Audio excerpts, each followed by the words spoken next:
Tu penses voler à une altitude précise? En réalité, ce que t'indique ton altimètre peut être faux. L'altimètre ne mesure pas directement ton altitude réelle. Il fonctionne grâce à un principe simple. La pression atmosphérique diminue quand l'altitude augmente. Autrement dit, c'est un baromètre calibré en altitude. Une prise de pression statique située sur le fuselage capte la pression de l'air et l'envoie dans l'instrument. À l'intérieur, des capsules anéroïdes presque vides se déforment en fonction de cette pression. Ce mouvement extrêmement faible est amplifié par un mécanisme d'engrenage très précis qui permet à l'aiguille d'indiquer ton altitude sur le cadran. Il existe plusieurs types d'altimètres, à 1, 2 ou 3 aiguilles, avec tambour ou compteur, et aujourd'hui sous forme numérique sur les écrans de cockpit.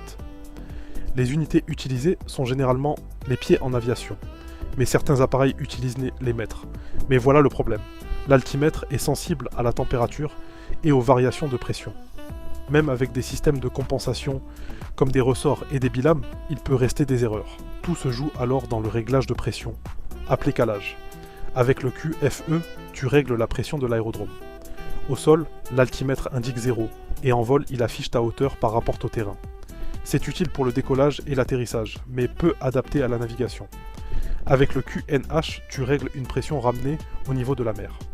Au sol, l'altimètre indique l'altitude réelle de l'aérodrome, et en vol une altitude proche de la réalité. Mais cette précision reste locale et peut varier selon les conditions météo. Enfin, avec le calage standard 1013,25 hectopascal, tous les avions utilisent la même référence. Cela permet d'assurer une séparation verticale sécurisée entre aéronefs. L'altitude devient alors une altitude pression, appelée niveau de vol. Alors pourquoi l'altimètre peut te tromper? Parce qu'il repose sur un modèle d'atmosphère standard, alors que la réalité change en permanence.